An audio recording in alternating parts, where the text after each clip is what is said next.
Sir. I'd just like to make a couple of points. One being that I think you're absolutely right about wind power, actually. I mean, I don't think governments should be deciding on turbo manufacturers in the Isle of Wight. I think government's job is to create an environment where industry flourishes and not try to make second judgments. I do the same. And I was delighted to hear it, sir. The one thing that concerned me a little was, in a sense, you were standing back from tax, perhaps just on this occasion, but it's clear that tax does affect the capital market and what is available for whom. And therefore, I would only ask that you lean very heavily on George to make sure that he is aware that what we're talking about is probably the most crucial aspect of the UK's economy. That's not everybody's opinion, but it's certainly, if you look at the figures, manufacturing is absolutely critical to the future of the UK. It's not a question of choice. The myth that financial services, was providing for the UK and we shouldn't have to worry about manufacture is a myth, purely a myth. And on the subject of myths, could I make one point to you, because you made a remark there, which most of your remarks I was happily, totally in agreement with. One that worried me was you made the point that engineers don't get to the top stuff. Now, I've been chairman of the Engineering Council, and while I was, I decided that so many of my colleagues were telling me this, that I ought to do some research. We did some research, and we found, far from being the truth, in fact, you will find that engineers get to the top more than any other profession.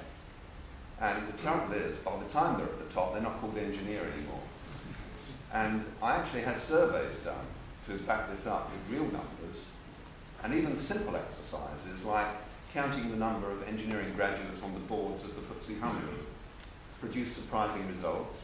If you look at the vice-chancellors in the UK at the time I did the survey, engineering is about 6% of the total population and provided in excess of 15% of the vice-chancellors. Science provided, and engineering provided, a bit over half of the total number of vice-chancellors. This is a myth, and I tried to find then where is the source of the myth. And I found largely it comes from engineers. And frankly, I think it's a sort of plot to take over the world. And I would just encourage you, sir, not to join it. Well, firstly, I agree with you. It is a myth that we don't need a manufacturing base, that we can rely on financial services. I think we've all discovered that. The source of my belief that engineers don't rise to the top here as much as they do in, say, Germany, is entirely engineers. The profession has been campaigning like mad for reducing the status of engineers for years and complaining that not enough get to the top. The standard argument being that in Germany, you normally expect the chairman and the chief executive to be engineers. Could be, as you say, they're not called that when they get there. That's why we always get such trouble with nurses in the health service. We everybody want more nurses and nobody wants dreadful managers. When the nurses get promoted, they all become managers. They join the hated category if they've gone into the top of their profession, which is unfortunate. On your point about tax, it's dangerous to use about tax at the moment, because somebody, they're oppressive, they're rushing out to interpreters who will change tax or this, that, or the other, and George will be understandably very annoyed. And I think these things are not settled. I do think there's a case for tax relief, but venture capital trusts are set up and they have survived. The Labour Party's not taken them apart, but we need something more sophisticated than that. Conservatives instinctively, I think, start, and I don't want to simplify this to sort of add a lot of prejudice, but first thing we tend to think of is tax relief to encourage things. The second thing we think of is grants, government grants, which were less attractive. I don't think actually it's either one or the other. Probably the combination is probably what's required. And then, as you began by saying, you and I both have this prejudice. If you do decide grants are required, how on earth do you stop it being politicians and civil servants subject to all kinds of unsuitable pressures, believing they pick winners? I mean, the great companies of the future will not be created by any choice that any politician makes at the moment. If the British economy depended on that, we wouldn't have the economy we have now, because they will usually have made a wrong choice. We're running a little short time, so I'm going to try and take a number of questions together. I can see that there are lots. The gentleman with the pen there. Thank you very much. You spent a lot of time in your presentation talking about skills, the skills shortage, and you indicate there's two areas you're looking at: graduates, especially STEM graduates, and also apprenticeship, reforming apprenticeships. I think you got the point of talking about, you used the term careers and jobs, two different titles. And nowadays we have jobs where people spend 2, 3, 4 years in the job, and businesses do not invest in on-the-job training and personal development. How do you plan to reform that so businesses actually invest in these things? I think there was a question at the front here. So, my name is Christopher Simpson. I'm representing the Institution of Mechanical Engineers this morning. Much of my personal business background is in Germany, and I was interested in some of the comments you made. The particular point I want to raise is the relative levels of investment, both in people and in plant and machinery. The actual figures comparing UK investment and German investment. In Germany, they invested last year 9 times as much in productive plant and machinery as we did in the UK. And without that investment, one can't get direct labour costs down to a competitive level in terms of international competition. And I'd be interested in your observations on that.